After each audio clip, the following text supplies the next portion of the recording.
Hello everyone, welcome to our channel all about economics. I am Pragya and in today's video we are going to discuss about how commercial banks create money, that is the money creation by commercial banks.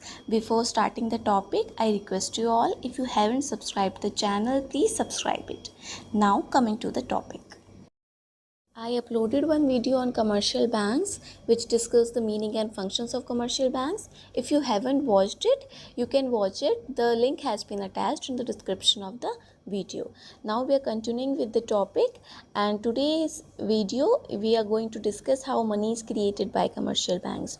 So for this we are going to make two assumptions. First one is the entire commercial banking system is one unit and is termed as banks, यानी हमने जो जितने भी banks हैं उन सबको एक unit ले लिया है.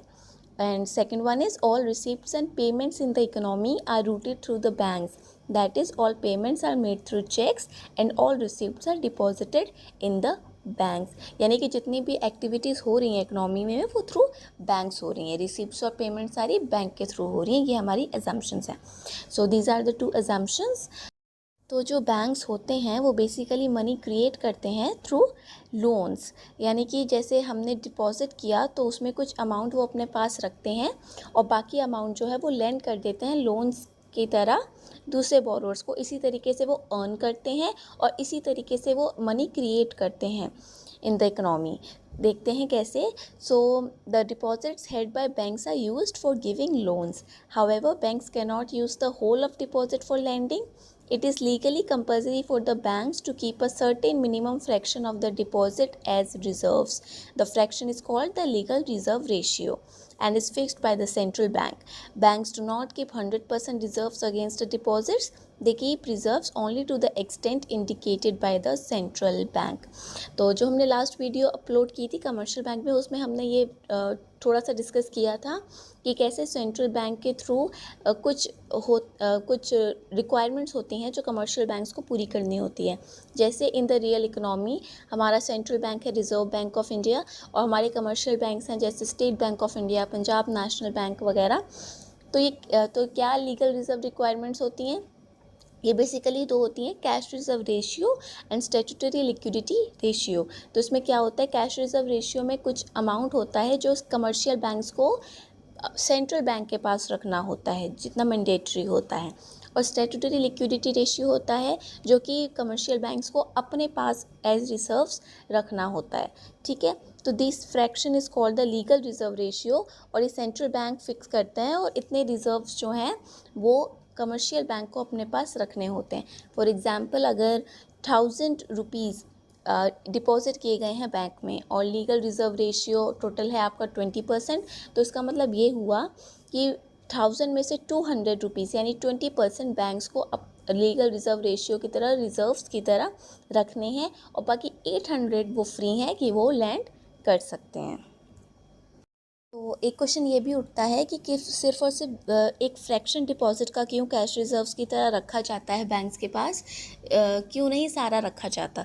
तो इसकी वजह ये है basically that there are two things basically. First one is all the depositors do not approach the banks for withdrawal of money at the same time, and also they do not withdraw the entire amount in one go.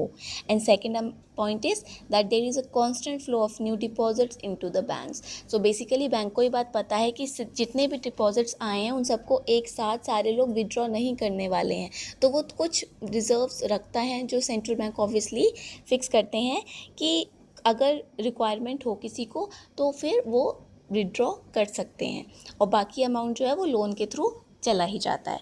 So let's start with the main process of money creation through an example. We can understand this through an example. So suppose कीजिए हम उसी example को आगे बढ़ा देते हैं कि हमारे initial deposits जो हैं वो 1000 है और legal reserve requirement जो है हमारी, जो legal reserve ratio है वो है 20%. तो अगर ऐसा है तो बैंक्स को रिजर्व्स कितने रखने हैं, ओनली 200, और वो लैंड कितने कर सकते हैं, 800 रुपीज़. तो सपोज़ कर दीजिए उन्होंने 800 रुपीज़ जो हैं वो लैंड कर दिया.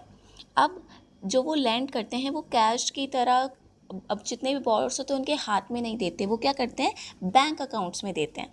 तो उसमें क्या होता है कि जिसने भी बोरोअर ने पैसा लिया है वो ऑब्वियसली पैसा किसी इन्वेस्टमेंट के लिए या फिर किसी पेमेंट करने के लिए लिया है। तो अगर 800 रुपये बोरोअर ने लिए और उसने पेमेंट किया तो पेमेंट भी बैंक के पास ही आएगी। तो 800 रुपये जो बोरोअर ने लिए, विड्रॉ किए और उसके बाद उसने पेमेंट करी, वो 800 रुपीज़ भी बैंक के पास वापस आ गया।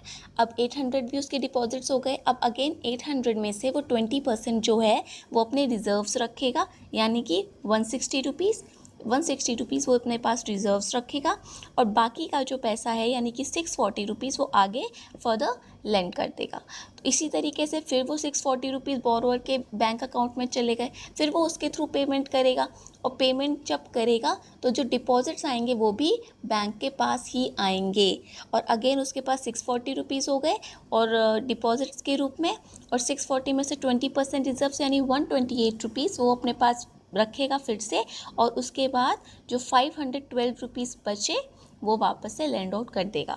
तो इसी प्रोसेस से मनी जो है क्रिएट होता है कमर्शियल बैंक्स के थ्रू। तो जैसे फॉर एग्जांपल 1000 रुपीज़ थे इसमें डिपॉजिट्स, तो इसमें हम जो कमर्शियल बैंक्स होते हैं हमारे वो इस 1000 से 5000 टोटल डिपॉजिट्स क्रिएट कर लेते हैं।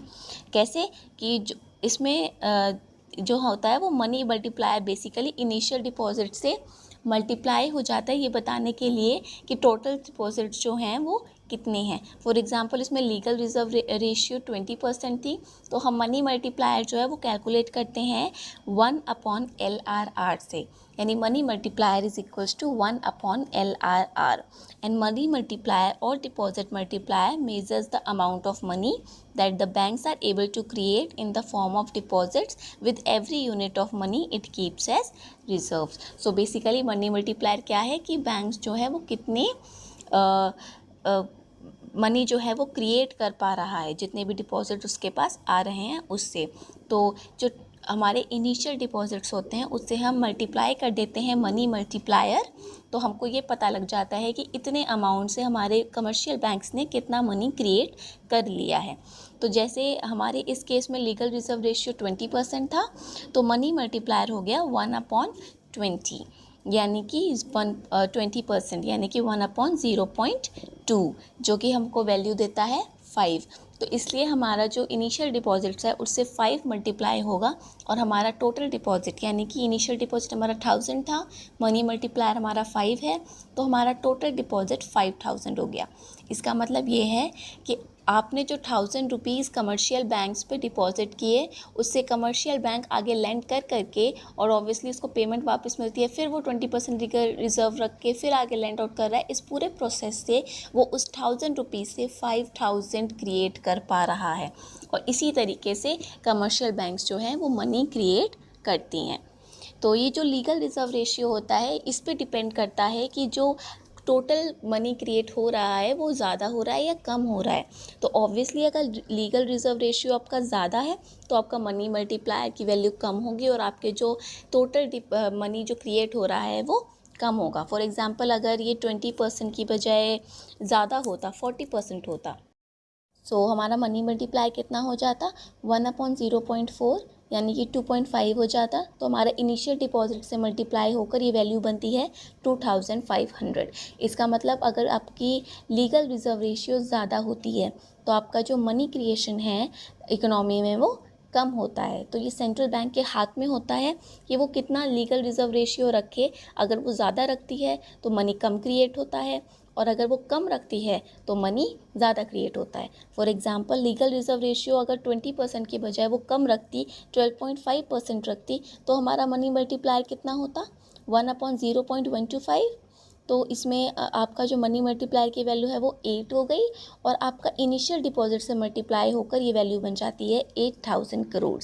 यानी जो हमने 5000 करोड़ बनाए, अगर लीगल रिजर्व रेशियो कम होती तो हम उसके 8000 करोड़ बना सकते थे।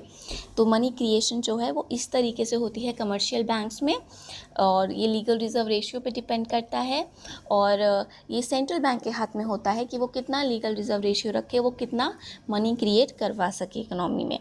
तो this is was the topic for the today's video, and I hope you liked it and you understood it. If you have any problem, please mention them in the comment section. You can also follow us on Instagram, and thank you so much.